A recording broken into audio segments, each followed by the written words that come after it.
it is extraordinarily difficult to evangelize to an outside world that thinks that evangelicals are a bunch of, opportunistic hypocrites who don't actually care about any of the values they professed to believe in. And the problem within the problem is that many of the people who are being judged that way have no idea what it actually means to be an evangelical.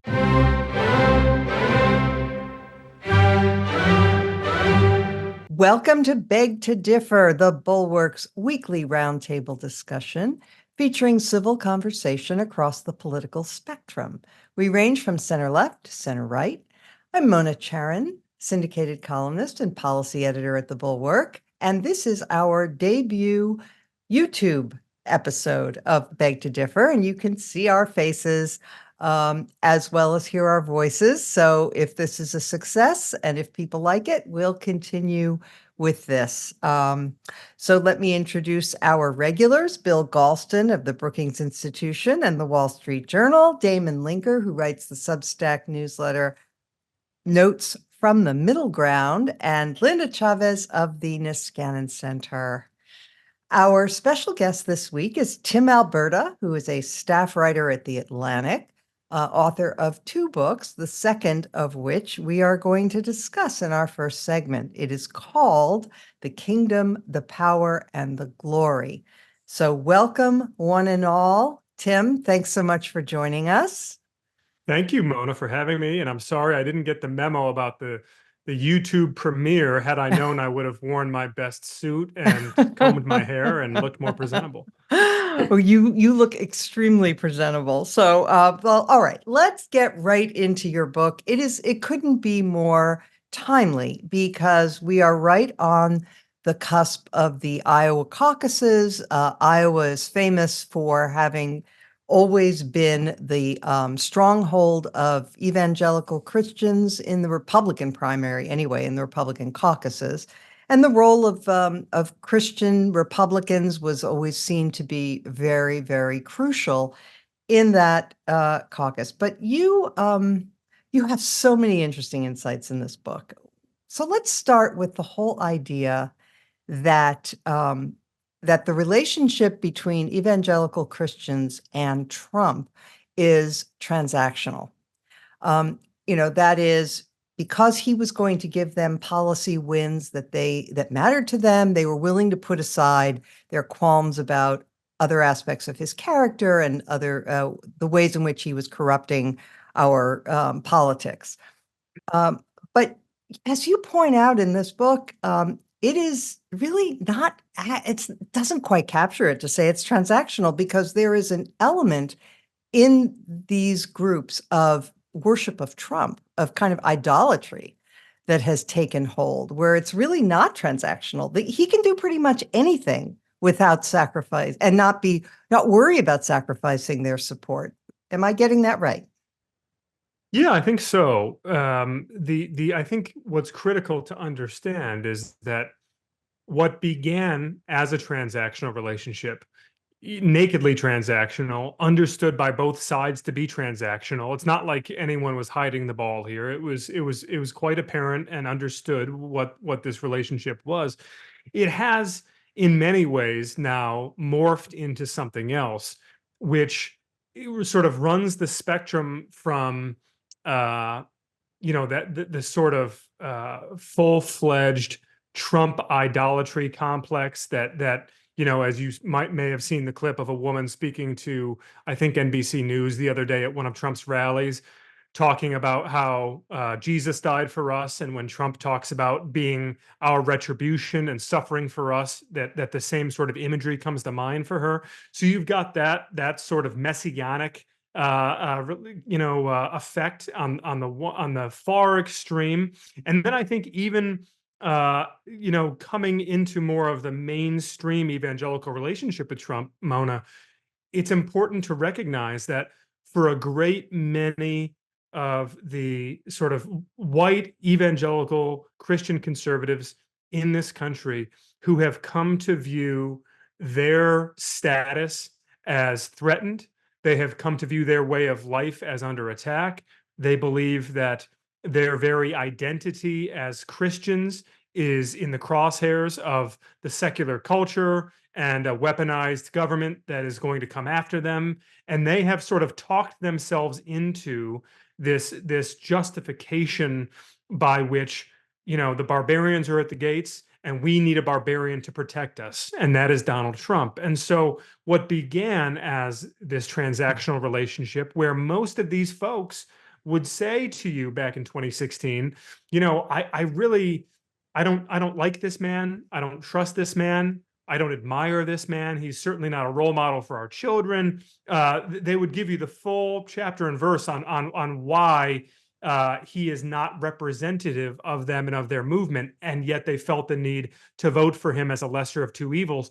You do not hear the lesser of two evils talk anymore. You just don't. It's really out the window, because I think in part a lot of these people have looked around, they've seen the attacks on Trump, and they've gotten to a place where they feel increasingly as though attacks on Trump's character are an attack ipso facto on their character, and therefore they now have closed ranks and rallied around him and defended him in ways that they never would have earlier.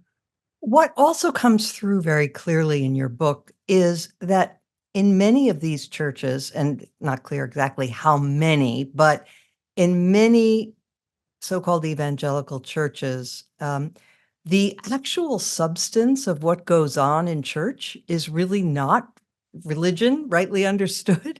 It is politics. It is very nakedly political. So you gave an example. Well, this was actually not from a church, but there were other examples in your book that could well have been. You were talking about actually a meeting of the Ralph Reed's Faith and Freedom Coalition. And you said believers were told their children were being groomed, their communities were under invasion, their guns were going to be confiscated, their medical treatments were suspect, their newspapers were lying to them, and so on and so forth. That is not about the gospel. And much of what goes on, at least correct me if I'm wrong, that's the impression I get from your book. Much of what goes on in these churches is not about Christianity.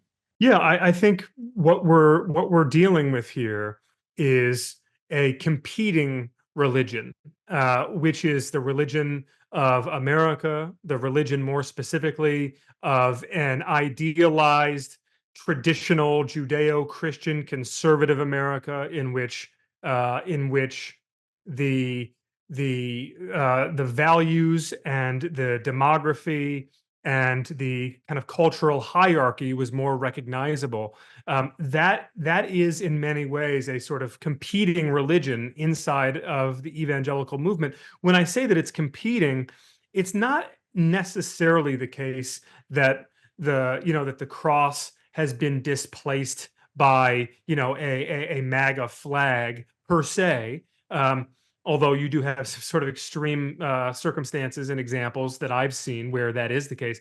But I think it's more apt, more accurate, more appropriate to think about it as these things sort of coexisting very uneasily and being in competition with one another. So when you talk with pastors across the country who lead predominantly white, predominantly conservative congregations, and they describe their struggles to you, it really does come back time and time again, these conversations, to this notion of where one's identity is ultimately found, and the purpose of that person's life. And a lot of these church leaders who I've spent time with, who themselves are almost entirely right of center politically, culturally, theologically, these are not, the woke Marxist pastors who, out of the fever dreams of Charlie Kirk, like these are reformed conservative Protestants. And what they describe is this struggle to reach their congregants with a gospel that is not partisan, but and to shape their identities around a Messiah who does not have as the linchpin to his plan for the ages Trump winning the next election. In other words, there is a kingdom that you are promised, as a follower of Jesus Christ, and it is not of this world.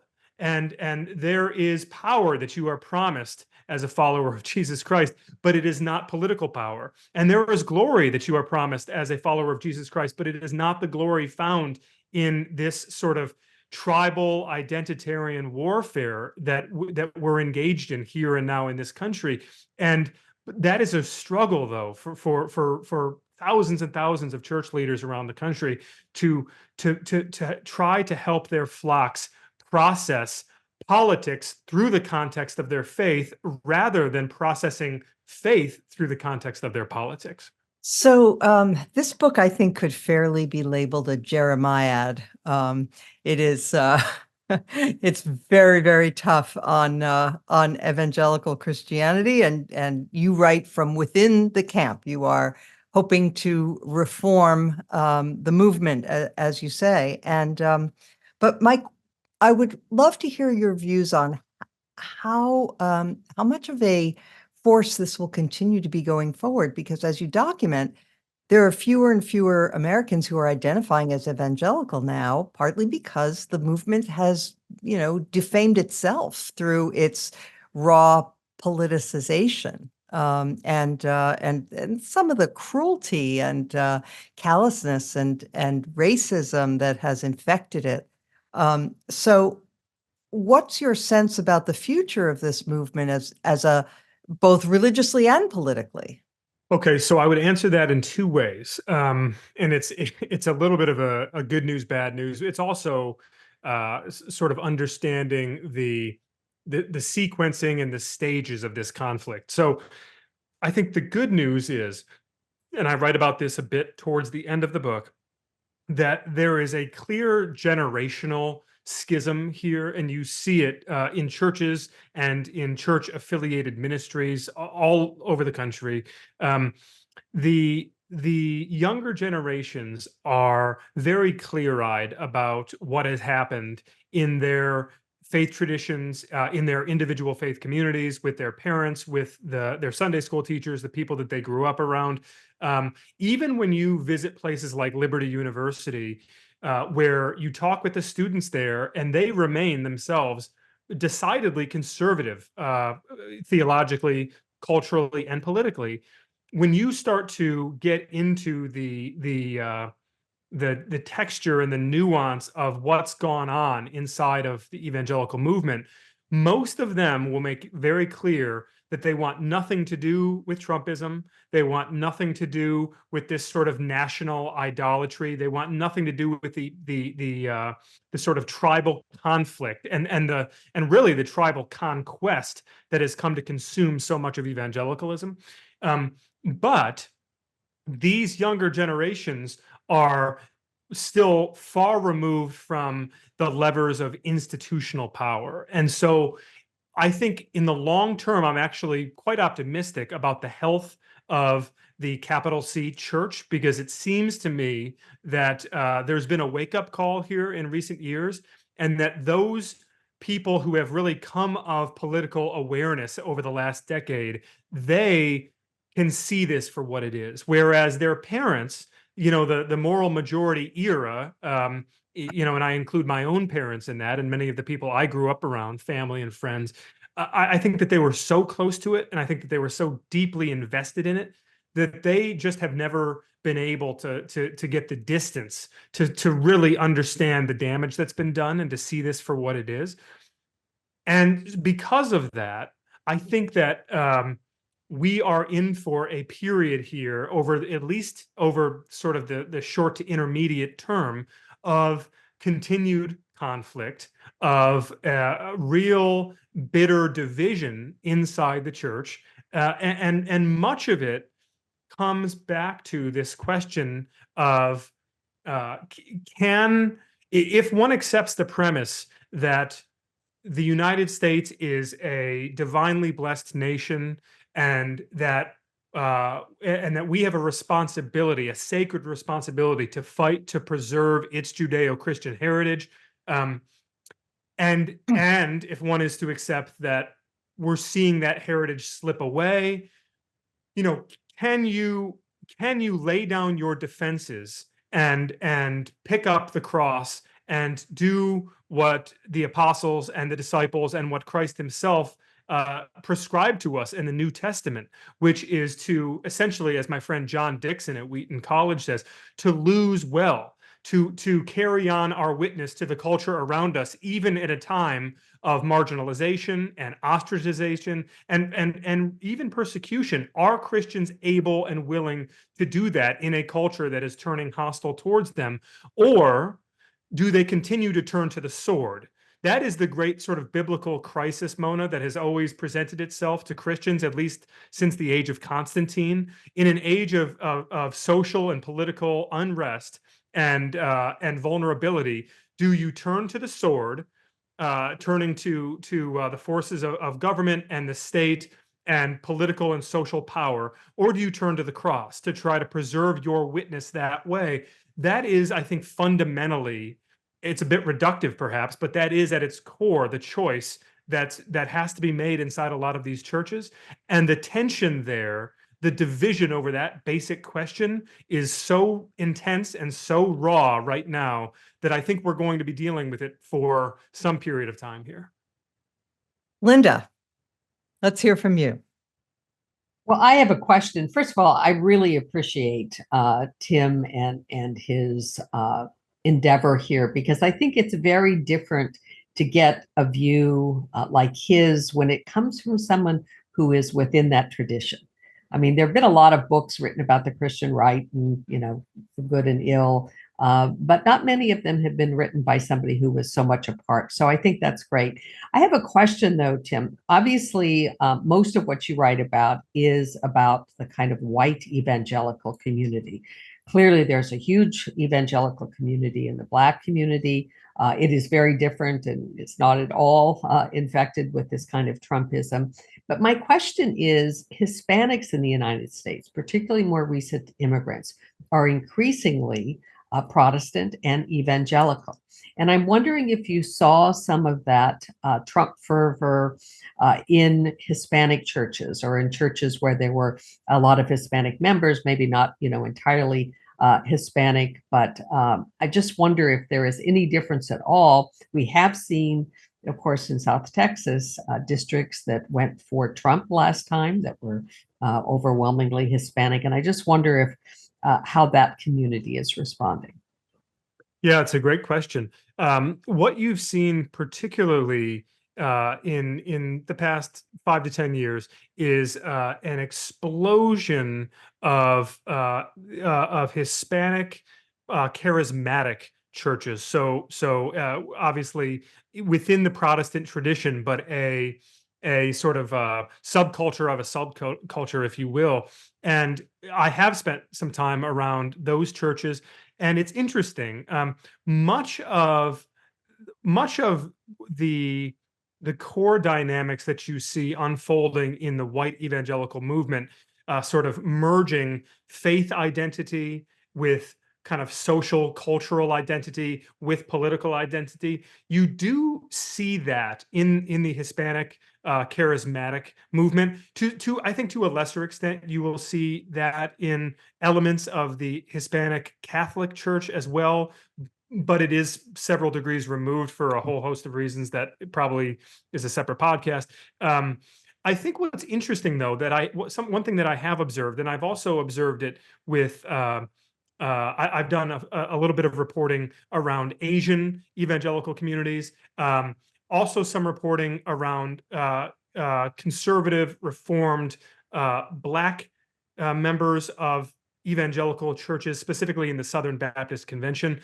One of the distinctions that you will note pretty consistently, which I find interesting, is that even when there is that sort of social, cultural, political fusing with the faith identity, there's also there's a bit of a deficit when it comes to the sort of, for lack of a better way of putting it, this sort of core national identity that is so infused in the white evangelical movement. And I suppose what I mean by that is so much of the white conservative evangelical, calling back to halcyon days of post-World War II, 1950s America, and what the church looked like then, what the government looked like then, what the culture looked like then. That in and of itself is really quite unique to the white Protestant community. There's not that sort of familiar callback available to first generation Hispanics in a charismatic congregation. And that will manifest in interesting ways. In other words, even the language itself is very different.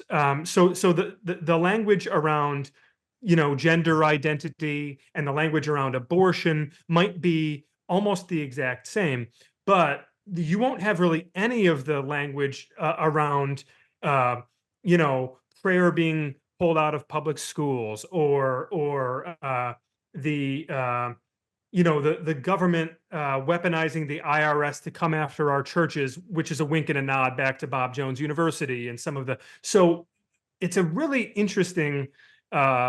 It's an interesting question to unpack. What about guns, Tim? Do they feel differently about guns? That's interesting too, Mona, because so you'll take some of those. I without going way down the rabbit hole, it's interesting because I make reference at one point in the book to this essay that was written in First Things magazine about the perceived shift from a positive world for Christianity and the culture to a neutral world to a negative world where we are now. The argument was in this article that it's really been a negative world. If you are a Christian, you are living in a negative world, a culture that is hostile to you since the mid-1990s or so. And what's so interesting is that when you talk with evangelicals of color, they will sort of say, whoa, time out. I'm not so sure that, that in the 1980s or in the 1970s, it was a positive world for us, right? Yeah. And so, and there are a number of interesting proxies for that. Gun ownership, the socioeconomic standing in communities. But the point remains that even though I think you would understand many of these people to be sort of members of the same movement, they're not necessarily members of the same tribe, if that makes sense. There are still some of those kind of interesting distinctions. So Bill Galston, Tim makes reference a number of times in the book to survey research that I know you had something to do with, the Public Religion Research Institute. Is that what it's called? Anyway, I may be getting it wrong, but what was your comment? Just very, very quickly on PRRI research before I get to the main point. For a very long time now, we've been asking a question: do you think that America was better in the 1950s than it is now, or vice versa? And I expected an overwhelming majority of African Americans to say better now. That isn't what we found. The last time I looked, African Americans, about 45% of them, actually ventured the opinion that despite all of the changes in civil rights, et cetera, that have occurred since the 1950s, that in the ways that matter to them the most, they still think of the 1950s as a better time. I'd love to do a focus group to find out what's on their minds. But we shouldn't make easy assumptions that African Americans see an unbroken story of progress over the past half century, because apparently some of them have doubts, and I could even tell a story as to where those doubts came from, the mixed blessings of desegregation, for starts. But here is my question.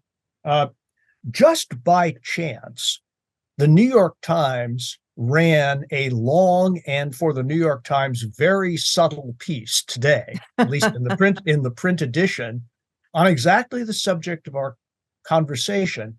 And they make the same basic point that you do, but then give it a twist. So the key paragraph says, being evangelical once suggested regular church attendance, a focus on salvation and conversion, and strongly held views on specific issues such as abortion. Today, it's as often used to describe a culture and political identity, one in which Christians are considered a persecuted minority. Traditional institutions are viewed skeptically, and Mr. Trump looms large. So far, pure Alberta. But then they make a demographic point, and that is, over the past decade, there has been a marked decline in church attendance among evangelicals, not just liberal Protestants, where that's a long documented phenomenon. And it is among the people who have fallen away from church attendance, or perhaps thought of themselves as evangelicals, but never attended regularly, that Mr. Trump has special appeal. Is that reading of the demographic change over the past 10 years consistent with your observations?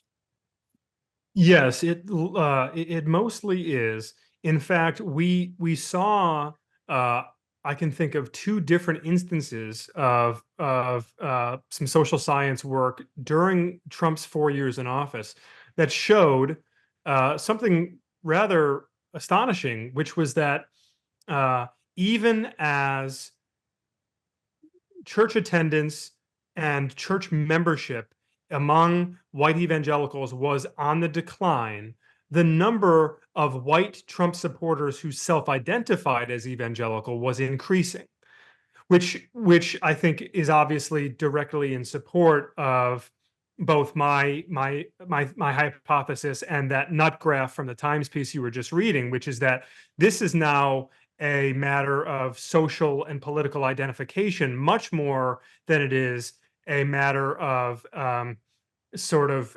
spiritual marker. In other words, there was a time when to be an evangelical Christian actually meant something quite distinct, and it was important relative to your place in the Christian ecosystem. Even in my hometown, I mean, we had mainline churches, we had Catholic churches, we had a couple of, I think, smaller liberal congregations, and then we had a couple of evangelical congregations. And understanding where those fault lines were as a kid in the late 80s, early 90s was significant. Fast forward to my high school years, certainly by my college years, pretty much everyone who wasn't a liberal Christian was an evangelical Christian. So over time there's been both a broadening of the term and a hollowing out of its substantive meaning. And I think that is part of the crisis that I'm writing about here, in fact, because if one takes seriously the charge to evangelize, to do the verb that is in the word, it is extraordinarily difficult to evangelize to an outside world that thinks that evangelicals are a bunch of opportunistic hypocrites who don't actually care about any of the values they professed to believe in. And the problem within the problem is that many of the people who are being judged that way have no idea what it actually means to be an evangelical. They just identify as such because of these sort of social and cultural phenomena that we're discussing. Yeah. Could I follow up, Mona, or do we not Sure. have time? No, go ahead. I am old enough to remember, I believe it was in 1965, when Jerry Falwell the Elder announced that we are called upon to be soul winners and not to involve ourselves in this worldly affairs. Of course, he changed his mind a decade or so later.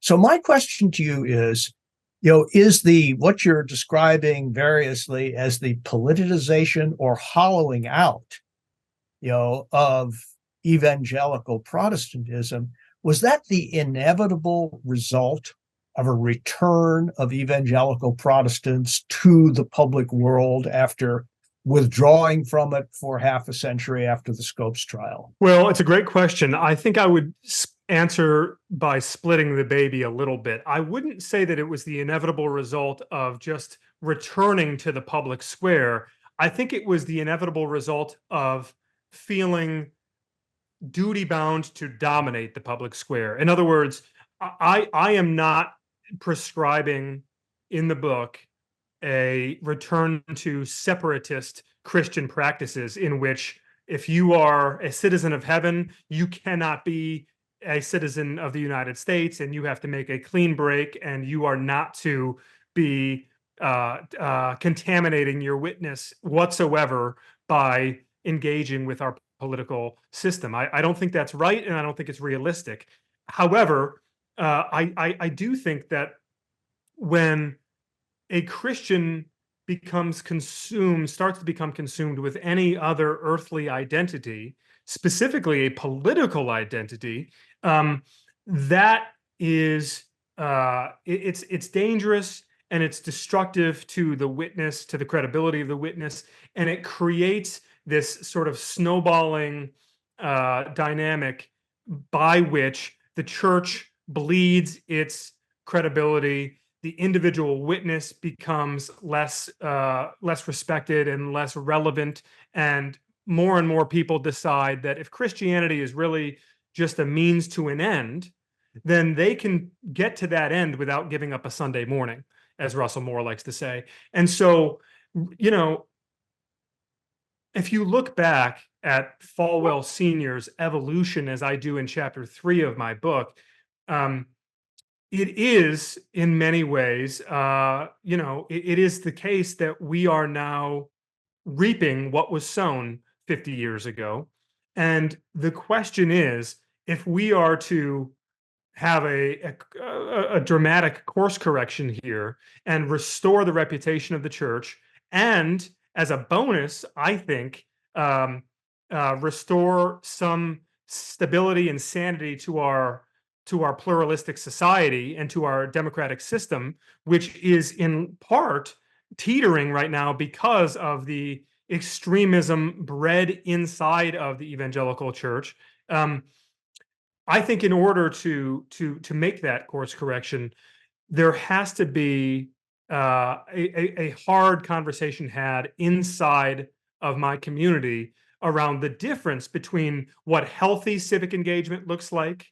As my friend John Dixon at Wheaton College says, that as Christians, we should think of ourselves as guests at someone else's banquet, right? That we are welcome there, and we should feel encouraged to participate and to speak up and to be a part of the conversation, but that it's ultimately not our home, right? And that we cannot try to take it over and to dominate, because that's not who we are called to be. Understanding that difference between a healthy civic engagement for Christians and this sort of lust for dominance, this lust for power, that is the conversation that has to be had. And unfortunately, it's not being had right now. Well, as much as I could talk to you for another, I'm sure we could all talk to you for another hour. So many other topics to get into in this wonderful book, which I highly recommend. But we're going to have to leave it there for today. Thank you so much for joining us, Tim Alberta, and good luck with the rest of your book tour. Thank you, Mona, and thank you guys for the questions. Really enjoyed being with you. All right. Well, it was lovely to hear from Tim.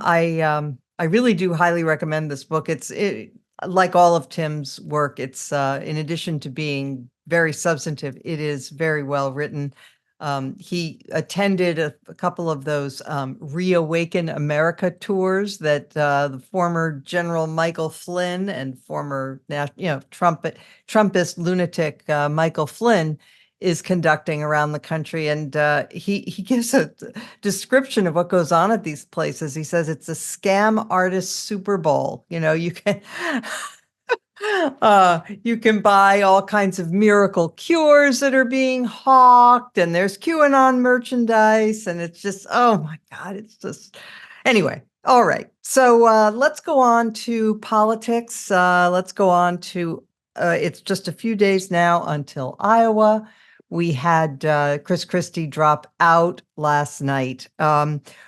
And of course, there were debates, and there was an availability by Trump on Fox, which was just disgraceful because they, have learned nothing. And anyway, let's start with Chris Christie's announcement. Damon, you you were having technical issues during our first segment. So why don't you tell us how you feel about Christie's withdrawal?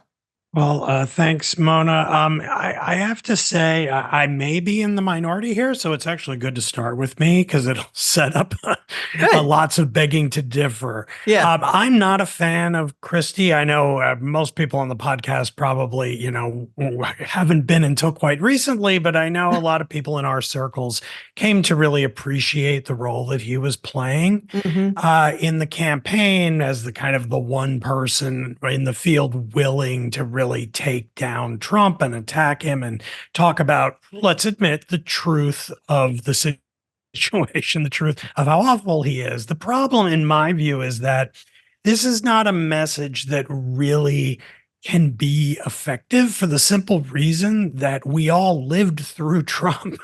We were all there. It was 4 long years. And my view is you pretty much loved it or you hated it.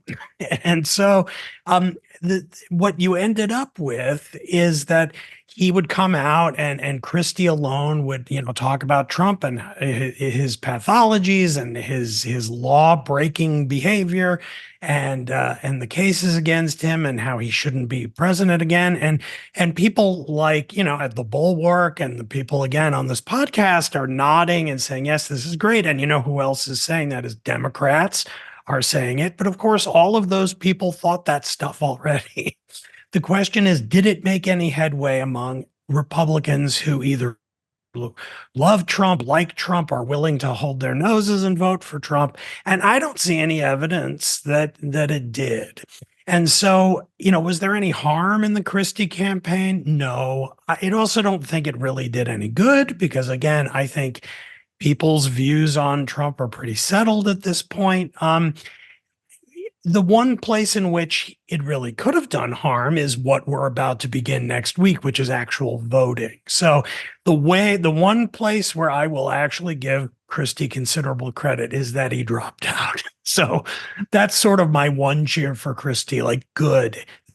This is exactly when he should drop out, not even after Iowa and before New Hampshire, when there's only a week and a day for Nikki Haley to try to gain some momentum to overtake Trump. But to do it now, before that debate with DeSantis, before we head in to the caucuses next Monday, and then with the week we have up ahead heading into New Hampshire. So, that's a good contribution because that does free up votes. It's not foreordained that they're all going to go to Haley, but there's a chance that a lot of them will. And so Christie, I think in that genuinely did put his money where his mouth is. And so bravo to him for that. Linda, I was holding my views about Christie's run until I saw how he ended it. I thought that would tell us everything we needed to know about whether he was really sincere about doing this to stop Trump, about doing this to harm Trump. If he had not gotten out until after New Hampshire and thereby helped Trump in effect, right, by draining votes from Haley, who was the only one who could possibly, score an upset in New Hampshire, even though the chances of that are remote, but still there is some chance. But I think that because he got out in the way he did, as Damon says, it does suggest that he was truly sincere and that he did a service because on the off chance that there are more voters than we thought who would like an alternative, again, remote chance, but still it's better than nothing. Right. And it is. Okay. Yeah, it's better than nothing. And even though I think he's in the single digits in Iowa, he really didn't run in Iowa at all. He didn't show up. But he does have some single digit support there. If all of those votes end up going to Haley, and if DeSantis continues his downward fall, yeah, maybe it would make, some difference. And in New Hampshire, I think the same thing. If Haley were to come in second in Iowa and actually come in a very close second or win in New Hampshire, maybe it would make a difference. But I do think that what we saw with Christie was that he did learn some lessons from 2015. Christie was absolutely crucial to pushing Marco Rubio off the stage, essentially, in 2015. It was his attacks on Rubio during the debate in which he basically pointed out that Rubio, while he sounded articulate, was doing a kind of canned speech that really buttressed Trump. And, I think a lot of the people, if we had seen people dropping out in 2015 and it had been a real contest between 2 or 3 candidates, Trump might not have actually won. He never really came up with all that much of the electorate. I think he had about a third, or maybe a little more, certainly towards the end after people started dropping out. But I think he did learn that lesson. Unfortunately, he stepped all over the story because there was a hot mic that was active. And he basically said that Nikki Haley was not up to the job and she was going to get smoked. And then he claimed that DeSantis called him petrified, called him Chris Christie on the phone, presumably, and said, Christie was claiming that DeSantis was petrified, I guess, that he was going to endorse Haley. And that, took away from, I think some of the good that he did in stepping out early. I do hope he'll stay active. I don't disagree that, most of the people who support Christie would, not be voting for Trump in any case. But I do think it's good to continue to have somebody out there saying that Trump is absolutely unfit to serve. And so far, even after Haley and DeSantis were asked about that after he dropped out, they were not able to come up and say that. Bill, we've referenced any number of times on this podcast what happened in 1984 in Iowa. So big surprise, changed the trajectory of the race, at least for a while.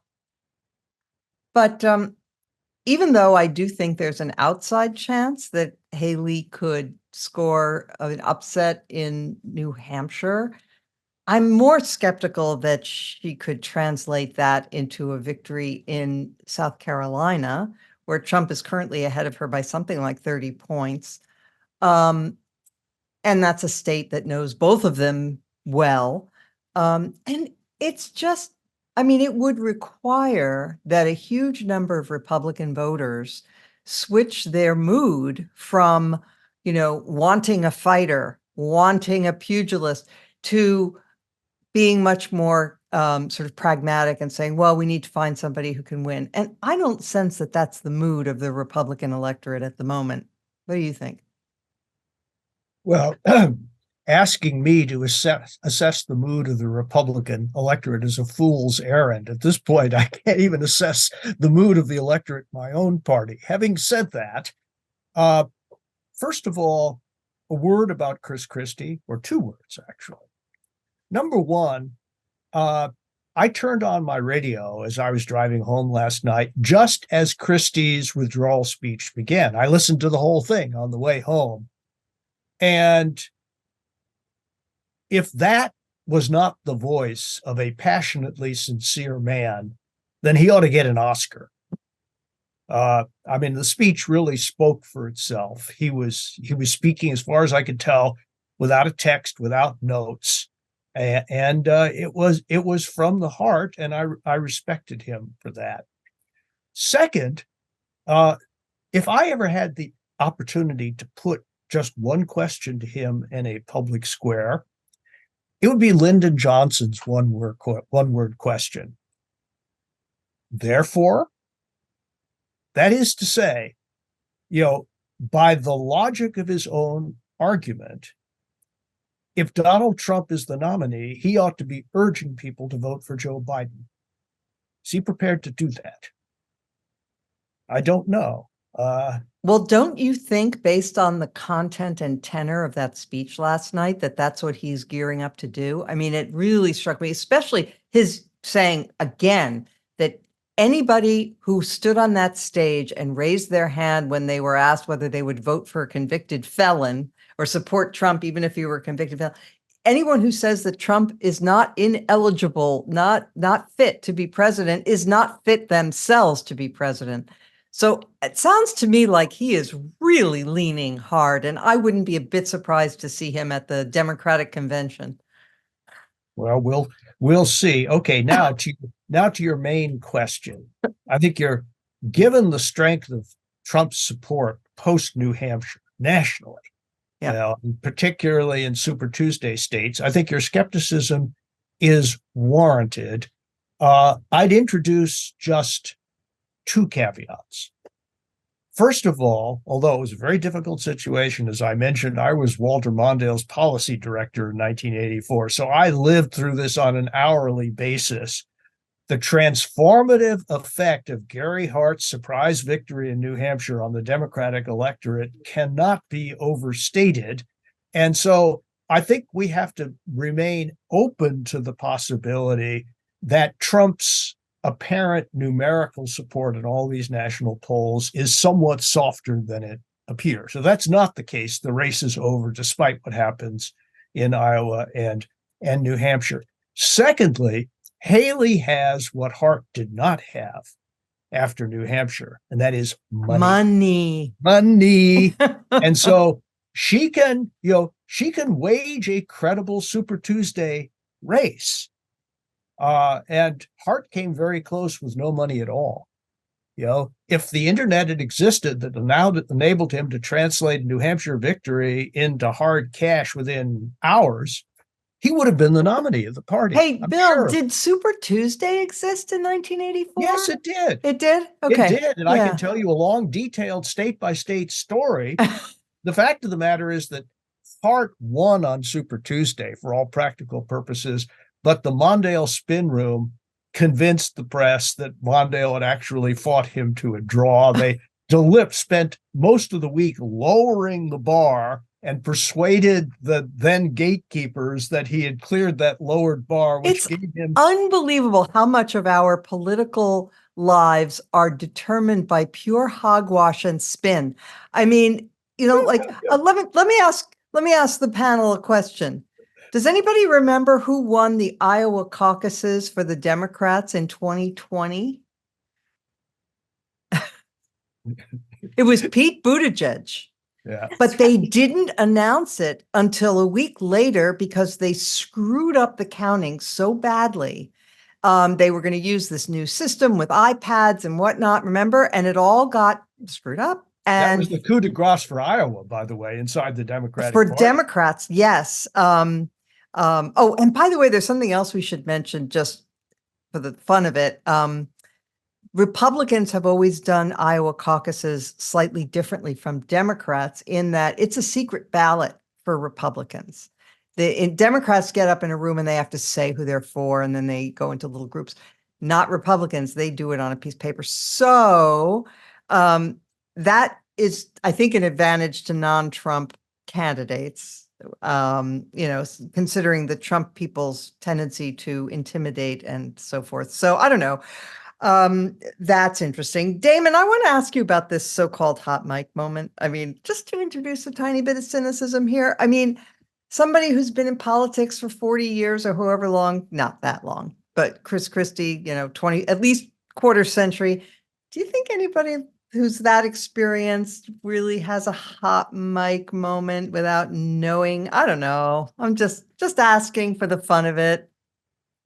Well, in a question like that, I think it's always key. You have to ponder the question of why would he do that? Indeed. Like what advantage?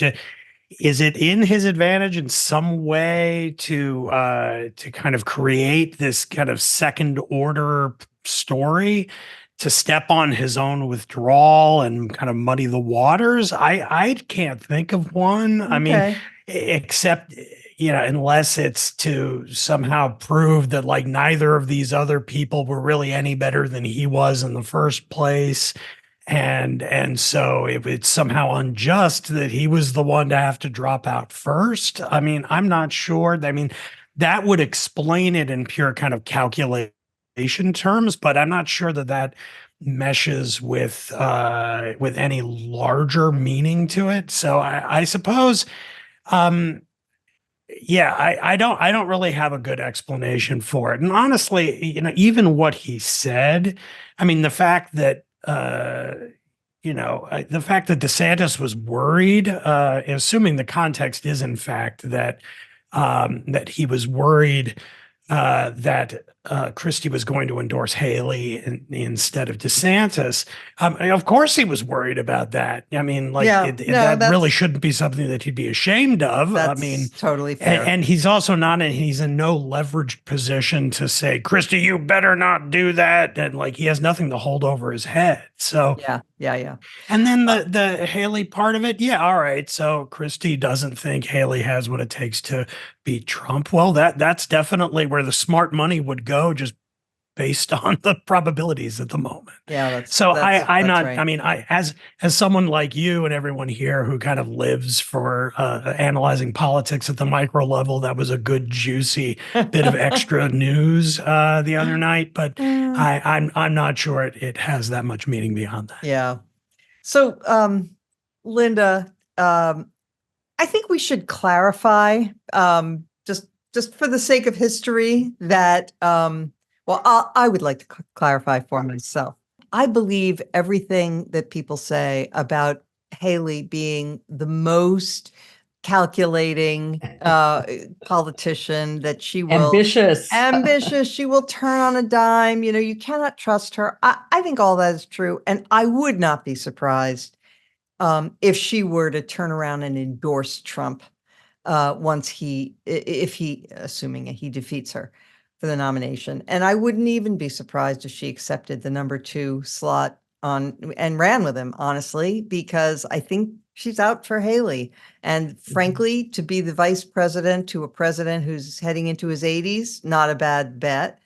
But the reason that I'm rooting for her is that she is the only one, and for all the reasons that people have said, like because she's been too craven and ambitious and calculating to do the right thing, namely to call out Trump and to say he's unfit, because she hasn't done those things, she is positioned. She's the only one who's positioned to possibly put a dent in his aura of invincibility.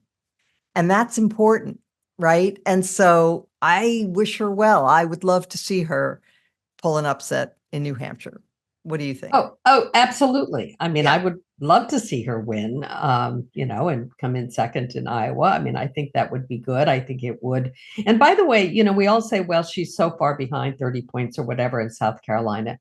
Isn't it like a month between 2 weeks? 2 weeks. Okay. 2 weeks, so whatever it is, it's a long time for Trump not even 2 weeks. Sorry, it's less than 2 weeks. Yeah, I think it's 11. All right. days. Well, he will be during that period. He will have lost. And I think that's important. And I think Trump, especially since he responds so well. He responds so well. He's unhinged. He's facing a variety of things in court right now. On Thursday, as we're taping, the final arguments in his New York State case.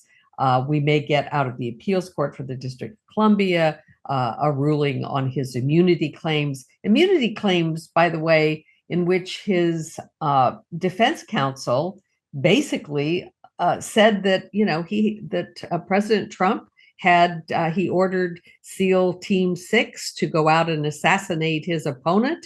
Had he not been impeached and convicted by the Senate, he would, in fact, not be able to be prosecuted. Trump is his own worst enemy, in addition to being not while I'm alive, as the saying goes. Yeah, right. So I don't know. So I think that Haley's winning would have a good effect on, the possibility that Trump will look wounded and will not have as easy a shot. And, I would hope that she'd get a bump in South Carolina. Yeah. Okay. Sorry. I was confused. I was talking about the difference in time between Iowa and New Hampshire, and you were asking about the difference between New Hampshire and South Right. Carolina. My fault. Sorry. And it is a So month. it's, Damon looked it up. So South Carolina is February 24th. So yeah, it's a Okay, month. so that's Yeah. a lot of time for a lot him of to be a time. loser. Yeah. That's true. I guess the one other topic I would like to just touch on before we get to highlights and lowlights is this news that came out about Fani Willis and her chief prosecutor having a romantic relationship. Bill Galston, not ideal. If it's true, Mona, I think it's a real disaster for the prosecution. And I say that first and foremost because of the big dollars involved. We're talking about something like $600,000 going to this guy who has virtually no experience in this sort of, legal prosecution whatsoever. If it is true that the two of them are entangled in this way, and that they've gone on trips together, which can easily be described as her profiting from the money that her choice transferred to him. That's right. I don't see how she survives that as the lead prosecutor. And if there's a switch of horses midstream, God knows what that does to the timetable. So I hope that this turns out to be an embittered former wife or separated wife seeking vengeance through these charges, because if they can't be rebutted quickly, I think it's big trouble. Yeah, but I mean, the story's been out there for a few days and it hasn't been rebutted yet. So, well, that's true, so I think your pessimism about the eventual revelations is well founded, but I'm still holding out hope that it's an embittered separated wife who's generating these stories. But you're probably right. Honestly, if it turns out that Jack Smith has some ethical conflict of interest, I'm just going to shoot myself. It's just, I can't stand it. Won't even wait for Trump to do it. Huh? Exactly. All right. Well, with that, let us turn to our highlights and lowlights of the week. And we'll start with Damon Linker.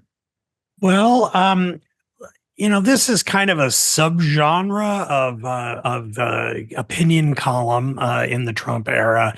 But I do want to highlight a particularly good example of it. That is Bret Stephens's column in the New York Times this week that ran January 11th, titled "The Case for Trump by Someone Who Wants Him to Lose."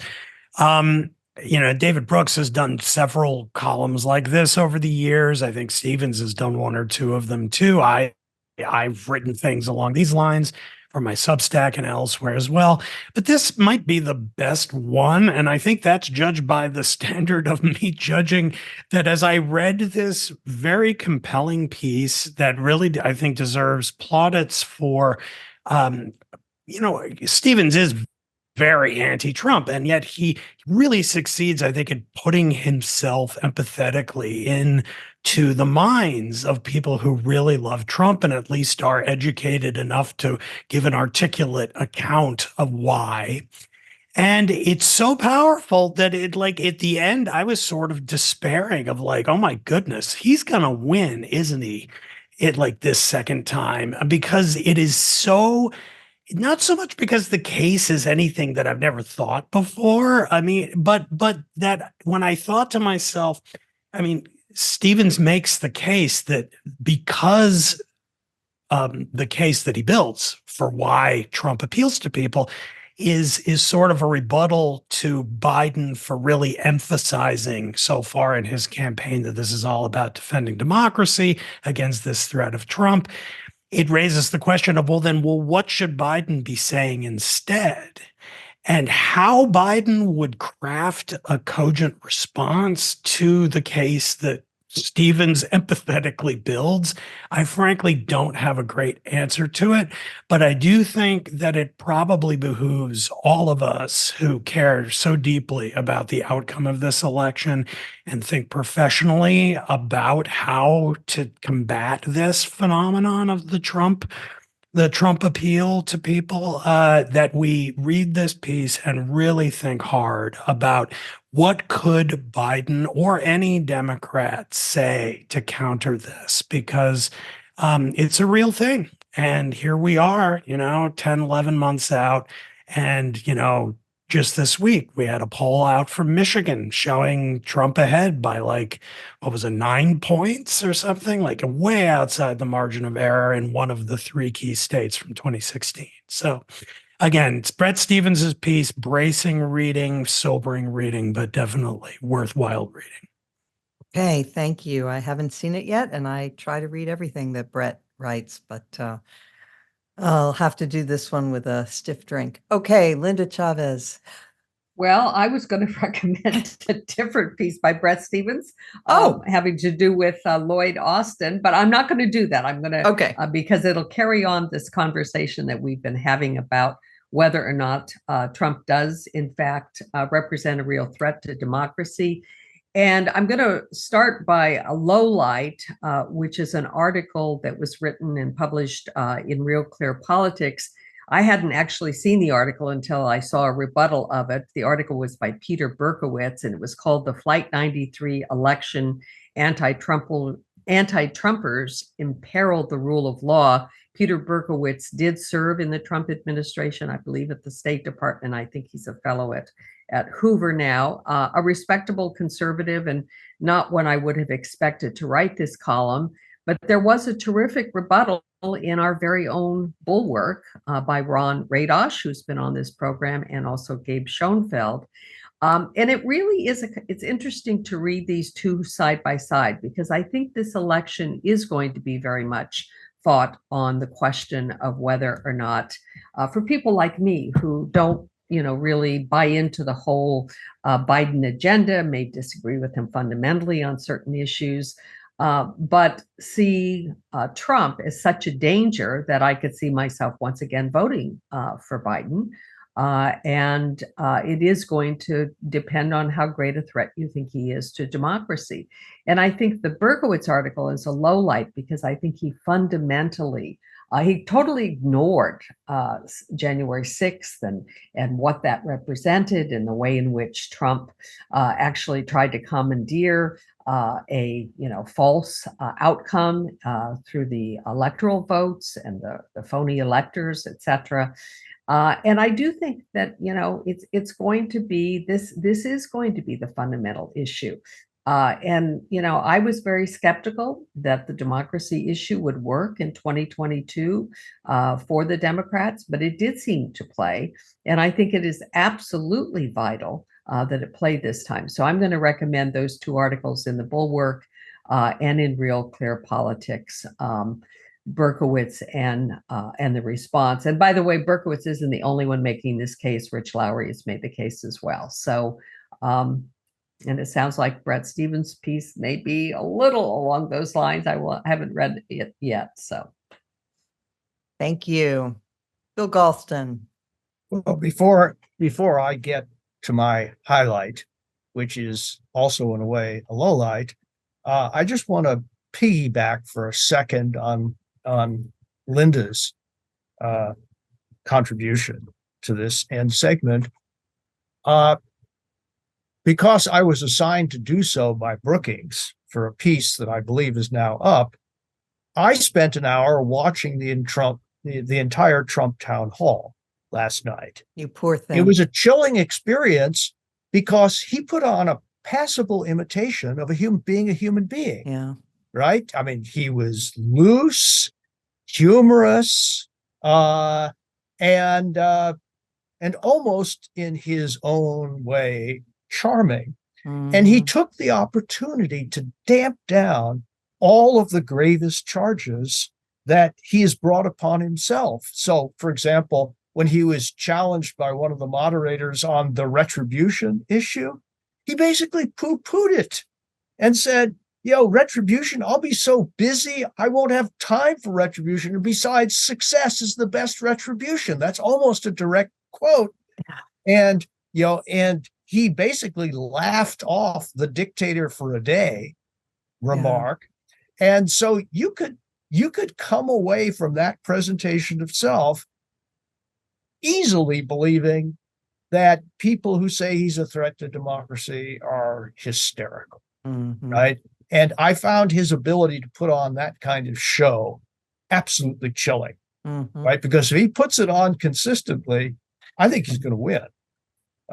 Because if Linda's right that the democracy argument is the strongest argument that Biden has in his armory, and Trump succeeds in making a mockery of that argument.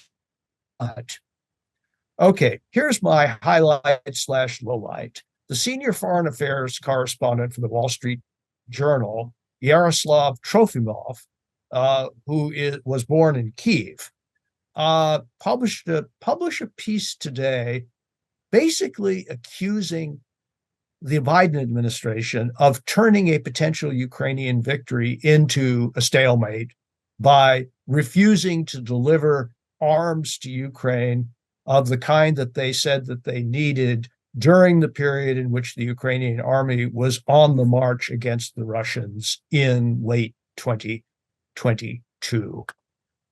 This is a very serious charge. I hope that history will not sustain it, because then I'm afraid that history will not be kind to Joe Biden on this matter. Hey, thank you. For a change, I actually do have a highlight this week, not a low light. It concerns the swearing in of the new Speaker of the House of Delegates in Virginia. So it's a Democrat named Don Scott Jr., who is a man who had served 8 years in federal prison on a drug charge, but rehabilitated himself, earned a law degree while he was in prison, got out, became a defense attorney, and then ran for the House of Delegates, and has now been chosen as the first African-American Speaker of the Virginia House of Delegates in Virginia's more than 400-year history. So all by itself, feel-good story right there. But there's more, because he invited to the ceremony the former governor of Virginia, Robert McDonnell, who was governor at the time when Scott's voting rights were reinstated. McDonnell did that for him. And therefore, even though the two had never met, Scott invited McDonnell, who had his own problems with the law later on, though his conviction was overturned by the Court of Appeals. He was actually convicted of influence peddling and so forth. But so he's sort of a little bit on a rehabilitation tour of his own. But McDonnell attended the ceremony. That was the first time that the two had met, and they embraced, and there were tears all around. And McDonnell said, "This is a very special moment for every young kid that makes a mistake. They can look at Don Scott and say, I'll never give up. I can still be what I want to be in America." And that happened even in our embittered, divided, Trumpified country. So highlight of the week by a mile, I would say. With that, I want to thank our special guest this week, Tim Alberta, and of course, our regular panel, as well as our producer, Jim Swift, and our sound engineer, Jonathan Seary, and of course, all of our listeners and viewers. Thank you all for tuning in, and Beg to Differ will return next week, as every week.